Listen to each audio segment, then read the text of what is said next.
Once upon a time, if you know. Today I'm gonna do a little story time for you.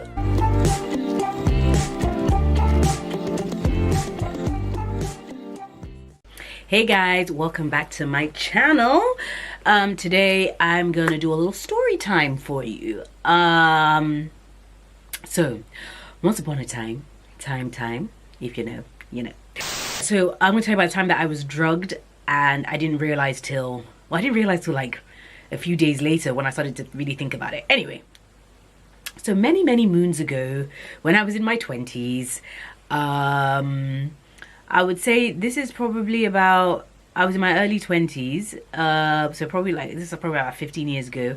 I went out with a couple of friends. We were in Knightsbridge and went to this particular, it was a popular bar there, and was it a bar or a club? I don't know, it was a bar and there were tables, and anyway, so I went there with a couple of girlfriends of mine, and there were some guys at this table. So I remember meeting my friends there, and I can't fully remember if they knew them or they were friends. The guys were friends of some friends, some of their male friends. Anyway, so we were just there having a good time, and I remember I had one drink. And I had half a glass of something. So I had a vodka and cranberry. And I had that at the table. But I didn't finish it. And then what happened after that? So we left that place and we went to another place on Edgware Road. It was basically, you walk in, you go down the stairs, and it would look like someone's living room. It was really small, and it had a little bar. It was a quaint little place that, you know, one would frequent from time to time. So went there with the friends, and I remember at this other place, this particular guy took a liking to me. So, I mean, I don't remember talking to him at the other place, but when I went to the bar to get myself a drink at the second place, so when I went to the second place, the second bar, I went to order a drink, and he was like, oh, what would you like? He came to meet me at the bar, and I said, oh, I'll have a vodka and Coke. A vodka was like my drink, you know. Still is. Yeah, so I said, yeah, I'll have a vodka Coke. So he ordered me the vodka Coke, and I drank it. Or I drank half of it. I remember just not finishing it. And then after that, things kind of went downhill. So it's time to leave. Maybe we left like, I don't even know if it was up to an hour later, and you know how these things go. Okay, where we going? Oh, let's go back to my place. So not my place, went back to my friend's place. So there's a lot of us, who's going in whose car, and he was like, oh, I should come with him in his car. And I was like, yeah, sure, fine, but I was like, oh, but I knew I wasn't going to go in his car alone, right? So I went with my friends, and I remember he drove a Range Rover. I don't know why I remember that, but so I was like, yeah, we going in your car. Now, I don't remember leaving the place and getting into his car. All I know is that I'm in his car, sitting at the back, and he's trying to talk to me, and my friends are, you know what girls are like, we're all there laughing, and we're all sitting in the back, and his friend's sitting in front. And I just remember at this point that I am wasted. Now, one thing about me, especially in my 20s, like I had a high alcohol tolerance. So half a glass of vodka cranberry and half a glass of vodka Coke is not getting me drunk. And you know, when you're out and you're ordering at the bar, the amount of vodka they give is not plenty, right? So not compared to when you're just in your house and you're just pouring it in a glass, right? So at this point, I'm very drunk. So we go to an off license to get some more drinks to take back to my friend's place. And I remember him stopping the car so we can get out to go to the shop.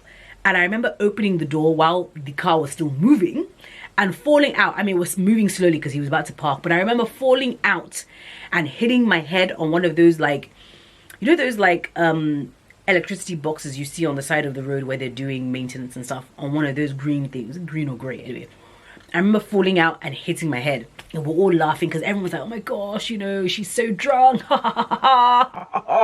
Me not knowing that something untoward was going on. Anyway, so I fall out and I hit my head. And we go into the off license, go into the shop, and I'm basically acting a nuisance from what I'm told. You know, there's ice cream. This is in the middle of the summer. There's ice cream fridges, like the ones where you can look into. I'm climbing it. The owner in the shop is getting annoyed. They tell me to get out. They tell me to leave. And I'm just like, okay. So anyway, we all go back in the car and we go back to my friend's place. And at this point, it's like I'm getting more and more drunk. And I don't know what's going on. But everyone just thinks I'm very drunk and I've had too many drinks or whatever. I'm slurring my words. So anyway, my friends are like, okay, let's put her. So I sleep in my friend's bedroom because we're in her flat. And she's like, okay, let's put her to bed. And then they're all like talking in the kitchen. And I remember I threw up in the corner. So I threw up. I just remember thinking, oh, why am I so ill? So I ended up throwing up in the corner. My friend's sister helps me clean it up, bless her. And then I get into the bed and I sleep, right? So everyone is in the kitchen. The guys, the girls, everybody. Only for me to come to at one point and I'm like, feeling really groggy. And there's this guy, the one that took a liking to me and the one that bought me my drink, is hovering over me. And I can't really talk at this point. So I'm like, and my friend's sister happens to walk. She's going to go to the bathroom and she walks past and she sees him. Is it my friend? Someone sees him hovering over me. He's like, what are you doing? And he's like, oh, sorry, I was looking for the bathroom. And she's like, oh, no, the bathroom's there. And then she locks me in her room because she's thinking, okay, obviously this is a bit weird and what the hell is he doing? So she locks me in her room to be safe.